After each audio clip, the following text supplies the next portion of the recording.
Jemi në një transmetim të drejt për drejt të Breaking, edhe në këtë pjesë të fundit të programi do t'jemi me situatat, zhvillimet më të fundit që lidhen me Big Brother VIP5. Senofishta është me mua në studio, në lidhje direkte është Ilir Beqiri. Mirë, ndoqëm në prajmin e fundit edhe linjën e jetës Malit. Pati më pas edhe një takim surpriz me maman e tij, të cilës i kushtoi në fakt edhe këngën kur u përfaqësua në festival, madje mori edhe çmimin e parë aty. Si të duk Mali në këtë rrëfim të tij? Deklarata të forta në fakt, duke ndarë situata të vështira, të kaluara në familje, në raport me babain. Mali është një djalë që i ka përjetuar i gjithë familja. Mali është një djalë i sinqert me një karakter shumë fort. Unë kam qenë në pjesë e shtëpisë në momentin kur erdhi baba Malit dhe refuzoi ta takonte. Po, nëse të tjerë po emocionoshin edhe po çashin, jo po shko takoje Onisha që kurajova dhe mbështeta për zgjelljen e Malit Çybani, sepse u kritikua shumë aso kohë. U kritikua shumë, po mendoj që ka qenë edhe zgjellje e duhur, sepse janë shumë gjëra që Mali mund të kenë kaluar një jetë dhe nuk mund të mbyllen për hatër një reality show. Janë shumë emocione ose shumë situata që mund të kenë përjetuar ai edhe familja e tij. Ka momente tjera për mi marrë gjana të shtrum, nëse ajo familje mendon që me fal për ato gjana që baba i Malit mund të kenë gabu.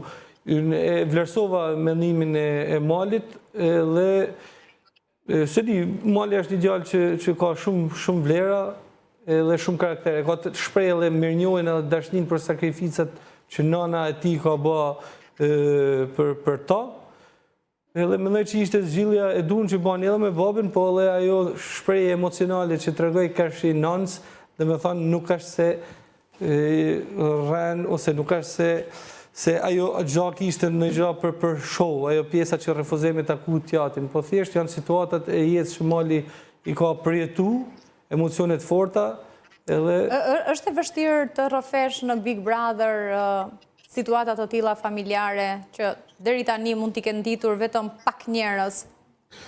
Unë s'm takej, nuk e ka pat pjesë për mi thonë, po kam pas disa situata që teorimi i vitit të ri, po që kur kujton familjen ose ata shqetësime që i ke qu familjes, normal që prekesh, janë emocione shumë forta, ose kur kujton çdo njeri që të ka mbështet, domethënë janë gjëra që prekesh edhe tesh kur i kujton. Tani që je jashtë, ndihesh më mirë që nuk arritën të bëhen publike ato?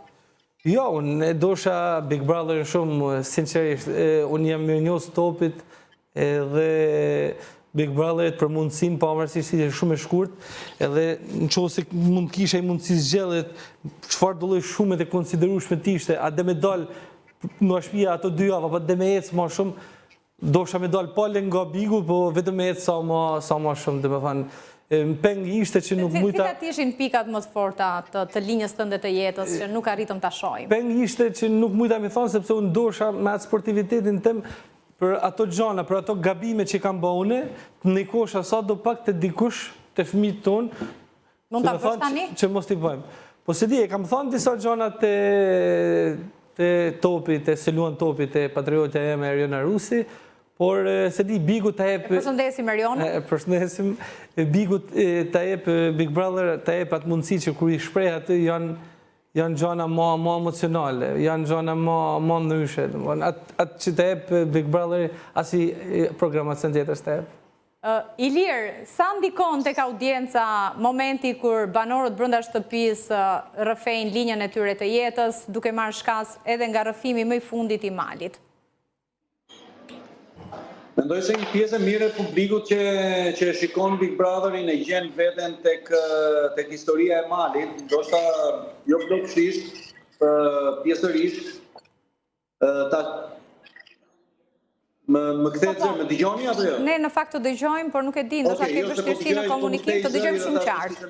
Po thoshja që një pjesë e publikut e shikon shumë veten tek këto histori që i jepen, domethënë ato janë histori shqiptare në fundit, janë histori të personave të kombësisë tonë, janë sidomos dhe besoj në vitet e fundit, sidomos post komunizmit, janë histori që janë shfaqur më gjerë në Shqipëri. Kështu që besoj se janë histori që prekin një sasi të konsiderueshme të njerëzve. Pastaj kemi vënë re që edhe nga ana e produksionit, linjët e jetëve, ose mund ta themi kështu, ku ka njëri pa halle, me thënë të drejtën. Pa diskutim. Sidomos mënyra se si produksioni i bën ato linjat e jetës janë me të vërtet për tu duar trokitur, se janë shumë të bukura, janë gjëra që të prekin, edhe në qoftë se historia në vetvete nuk është një histori jashtëzakonisht e madhe, mënyra se si e sajojnë aty brenda është shumë e bukur. Doja të thosh edhe këtë gjë tjetër që A përdoret ky moment nga banorët, pra mund të ketë aty edhe situata jo krejtësisht të vërteta, por që mund t'i servirin të tilla për të tërhequr vëmendjen, për të tërhequr mbështetjen e audiencë? Unë mendoj që të gjitha situatat që janë aty brenda, që tregojnë në linjën e jetës, janë situata që janë reale, janë situata që kanë ndodhur realisht. Thjesht mënyra se si e tregon banori aty brenda janë ato që unë bie dakord me ty që mund ta përdorin mënyrën se si e tregoj, se si bëj narrativën e vet të gjës, domethënë tek pjesa e prekjes, tek pjesa emocionale, empatia, pak qarja, pak domethënë secili në të vetën mendoj se e katalizon disi për të krijuar një përqasje sa më të madhe me publikun. Se dua të them dhe këtë, bëra një eksperiment me veten time para ca ditësh, para ca javësh, se mbaj mend me kë linjete ishte, edhe po mendoja, isha duke e parë dhe po mendoja, nëse do isha unë në Big Brother tani, do ishte linja e jetës time, dhe 2-3 momente të jetës time, po mendoja se si do i shpjegoja unë atje. Se si do i servirja. Se si do i servirja, dhe unë vetë e kapa veten time që ca gjëra po i fryja çik më shumë se ç'dukej, domethënë duke qenë se tashmë jemi personazhe publik, e ke parasysh. Me gjithë eksperiencë tashmë dita marketosh çdo lloj produkti më mirë. Normale, di pse? Sepse edhe nëse ti nuk do, ajo që kemi precedent tani është se cili nga personat, se cila nga linjët e jetave që kemi parë, që nga momenti që ka filluar Big Brother vit, janë trajtuar në një mënyrë shumë të bukur, mediatike nga gjithë banorët përkatës të këtyre jetëve.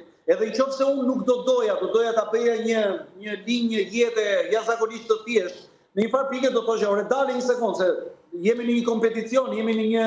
E qartë, është një moment, është një armë e fortë për mënyrën se si banorët mund ta përdorin atë brenda shtëpisë. Mirë, vim tek situatat e tjera të prajmit të shkuar, të shtunës. Arditi la shtëpi në një televotim mes 6 banorësh. E kishe parashikuar, Seno? Po, mendoj që ishte parashikueshme për shumë njerëzve edhe për publikët e dalja e Arditit. Çfarë e penalizoi atë?